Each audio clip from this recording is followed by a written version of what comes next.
Praise the Lord. I hope कि आप परमेश्वर के मधुर नाम में बहुत अच्छे होंगे। आज का टॉपिक भी बहुत अमेजिंग दिया है परमेश्वर ने।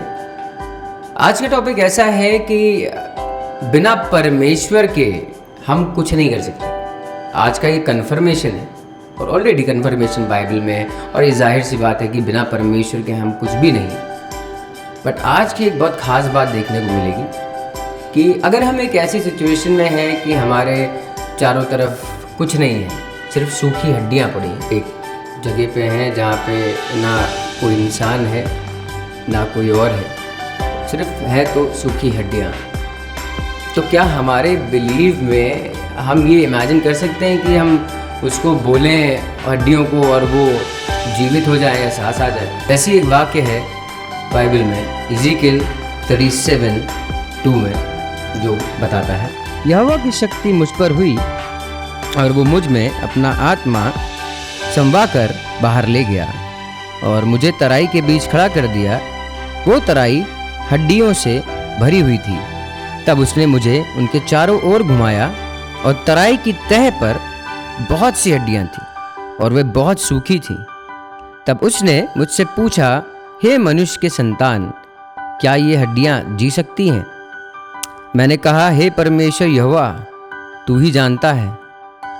तब उसने मुझसे कहा, इन हड्डियों से भविष्यवाणी करके कह, हे सूखी हड्डियों, यहोवा का वचन सुनो। परमेश्वर यहोवा तुम हड्डियों से यूं कहता है, देखो मैं तुम में सांस समाऊंगा और तुम जी उठोगी। मैं तुम्हारी नसें उपजाकर मांस चढ़ाऊंगा और तुम को चमड़े से ढापूंगा और तुम में सांस समाऊंगा और तुम जी जाओगी और तुम जान लोगी कि मैं यहोवा हूँ। इस आज्ञा के अनुसार मैं भविष्यवाणी करने लगा और मैं भविष्यवाणी कर ही रहा था कि एक आहट आई और विडोल हुआ और वे हड्डियां इकट्ठी होकर हड्डी से हड्डी जुड़ गईं। मैं देखता रहा कि उनमें से नसें उत्पन्न हुई और मांस चढ़ा और वे ऊपर चमड़े से ढप गईं, परंतु उनमें सांस कुछ न थी।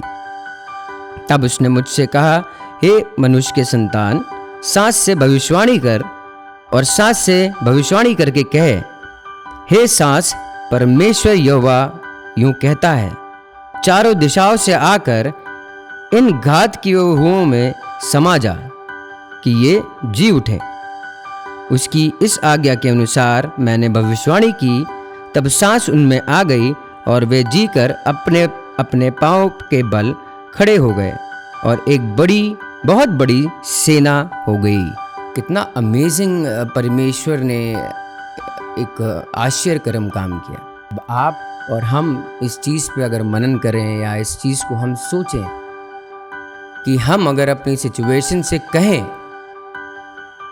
फॉर एग्ज़ाम्पल कोई भी तबीयत ख़राब हो गई या एक बहुत बड़ा हेल्थ इशू हो गया हमारे साथ में, तो क्या हम उस समय पे ये कह सकते हैं, हे मेरी बीमारी, यहोवा का वचन सुन? फिर भविष्यवाणी करके कह सकते हैं, यहोवा मेरा चरवाहा है, मुझे कोई घटी नहीं होगी। परमेश्वर ने एक अथॉरिटी दे दी। अब यही इज़ीकिएल से जब परमेश्वर ने कहा तो उसका पहला क्वेश्चन था, हे यहोवा, ये आप बेहतर जानते हैं, आप जानते हैं कि ये हो सकता है कि नहीं। परमेश्वर ने कहा कि मैं कह रहा हूँ वो कर दे। परमेश्वर ने कहा भविष्यवाणी करके कहे, तो उसने भी वही कर दिया, यहोवा मेरा चरवाहा है, मुझे कोई घटी नहीं होगी। इसी के तात्पर्य में एक वचन है जो परमेश्वर ने दिया है और कहा है, मैं पढ़ना चाहूँगा आपके सामने। निर्गमन 15 उसका 26 आयत। यदि तू अपने परमेश्वर यहोवा का वचन तन मन से सुने और जो उसकी दृष्टि में ठीक है वही करे और उसकी आज्ञाओं पर कान लगाए और उसकी सब विधियों को माने, तो जितने रोग मैंने मिस्रियों पर भेजे हैं उनमें से एक भी तुझ पर ना भेजूंगा, क्योंकि मैं तुम्हारा चंगा करने वाला यहोवा हूँ। अब डे बाय डे तो परमेश्वर ऐसे कह रहे हैं कि सारी चीज़ों का जवाब, सारी प्रॉब्लम्स का सलूशन तो यहीं पे ही है। क्योंकि इज़ीकियल ने क्या किया, जो परमेश्वर ने कहा, पहले तो उसने कहा कि ये आप ही जानते हैं, क्योंकि परमेश्वर को पता था कि अकेले नहीं होगा। तो अब आप ये समझिए, जब वहाँ पे इज़ीकियल से बात हो रही थी परमेश्वर की, जब परमेश्वर उनसे कह रहे थे, तब उन्होंने सीधा सिंपल पूछा, हे मनुष्य की संतान, क्या ये हड्डियां जी सकती हैं? मैंने कहा, हे परमेश्वर यहोवा, तू ही जानता है। तो क्या ऐसे ही हम अपनी सिचुएशन में परमेश्वर की आवाज़ को ऐसे समझ सकते हैं कि हे मनुष्य के पुत्र, क्या तू इस समस्या से निकल सकता है, या इस बीमारी से निकल सकता है? वहां देखिए परमेश्वर आगे क्या बोल रहे हैं। मैंने कहा, हे परमेश्वर यहोवा, तू ही जानता है। तब उसने मुझसे कहा, इन हड्डियों से भविष्यवाणी करके कह, हे सूखी हड्डियों, यहोवा का वचन सुनो। क्या हम अपनी बीमारियों को ऐसा कह सकते हैं, हे मेरी बीमारी, यहोवा का वचन सुन, हे मेरी परेशानी, यहोवा का वचन सुन? बोझ से दबे हुए लोग मेरे पास आओ, मैं शांति दूंगा। परमेश्वर सिर्फ कह रहे हैं, करना हमें, अथॉरिटी हमारे पास में है। आज के टाइम पे विश्वास करना बहुत बड़ी चीज़ है। जैसे पिछली वीडियोस में हुआ कि हम इंसानों पे भरोसा कर लेते हैं, ऐसी परमेश्वर पे भरोसा करना है हमें, क्योंकि परमेश्वर ने कहा है ना कि तुम मेरे पास आओ, मैं तुम्हें शांति दूंगा। कोई इंसान नहीं कह सकता हमसे कि तुम मेरे पास आओ, मैं तुम्हें शांति दूंगा। जीवित कलाम बता रहा है कि परमेश्वर क्या कह रहे हैं। ये हमें और आपको डिसाइड करना है कि हमें अपना नेक्स्ट स्टेप लेना कैसे है। वचन से प्यार है, प्रार्थना से प्यार है, परमेश्वर से प्यार है। क्योंकि परमेश्वर ने कहा भविष्यवाणी कर। देखिए लिखा है, मैं देखता रहा कि उनमें से नसें उत्पन्न हुई और मांस चढ़ा और वे ऊपर चमड़े से ढप गईं, परंतु उनमें सांस कुछ ना थी। तब उसने मुझसे कहा, हे मनुष्य की संतान, सांस से भविष्यवाणी कर और सांस से भविष्यवाणी करके कह, सांस परमेश्वर यहोवा यूं कहता है, चारों दिशाओं से आकर इन घात किए हुओं में से समा जा कि ये जी उठे। परमेश्वर भी यही कह रहे हैं हमसे, बस हो गया, अब परमेश्वर की तरफ मुड़ना है। जहाँ काम कर रहे हैं वो ब्लेसेड जगह है आपकी, आपका काम खुद का है, आपका काम ब्लेसेड है। परमेश्वर को इनवाइट करिए, परमेश्वर को अपने अंदर बुलाइए, परमेश्वर को बोलिए कि आप कमांड करें, परमेश्वर को अपनी नाव की नी दे दीजिए, बागडोर दे दीजिए संभालने को। अच्छा चरवाहा है हमारा परमेश्वर। ऐसी बाइबल में बहुत सी बातें लिखी हैं जो परमेश्वर ने पहले से ही अथॉरिटी दे दी है हमें कहाँ विश्वास करना, हमें कैसे विश्वास करना है, ये हमारी बाइबल बताती है। अब देखिए बहुत एक अच्छी और एक बात परमेश्वर ने कह दी, हमारी लाइफ से आशाएं चली जाती हैं, होप चली जाती है। जब कहीं नज़दीकी में हमारे यहाँ पे कोई एक गमी हो जाती है, या हमारी लाइफ से कोई एक जन चला जाता है, या हमारी जॉब पे कोई बात आ जाती है, या हमारे संसारिक जीवन में कोई बात आ जाती है, तो हम एक आशा खो देते हैं। परमेश्वर की तरफ आशा नहीं हो पाती, क्योंकि वो एक समय रहता है। जब इंसान परेशान रहता है, टेंशन में रहता है, तो जाहिर सी बात है कि नहीं उसको समझ में आता कि क्या करें। वही समय है कि हम परमेश्वर की तरफ उस समय पे कब मुड़ते हैं। परमेश्वर तो इंतज़ार कर रहे हैं कि कब आप उनके पास उस तकलीफ़ को लेके आएँ, कि परमेश्वर आपको कहे कि तू चिंता मत कर, मैं तेरे साथ हूँ, इधर उधर मत ताक, मैं तेरे साथ हूँ। अब देखिए 11 में क्या लिखा है, फिर उसने मुझसे कहा, हे मनुष्य के संतान, ये हड्डियां इज़राइल के सारे घराने की उपमा है। वे कहते हैं सारी हड्डियां सूख गईं और हमारी आशा जाती रही, हम पूरी रीति से कट चुके हैं। इस कारण भविष्यवाणी करके उनसे कहे, परमेश्वर यहोवा यूं कहते हैं, हे मेरी प्रजा के लोगों, देखो मैं तुम्हारी कब्रें खोलकर तुमको उनसे निकालूंगा और इज़राइल के देश में पहुंचा दूंगा।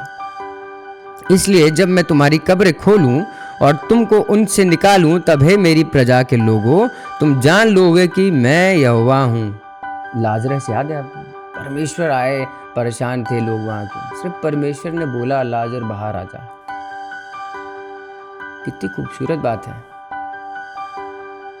अब हमारा विश्वास कहाँ पे है ये हमको देखना है।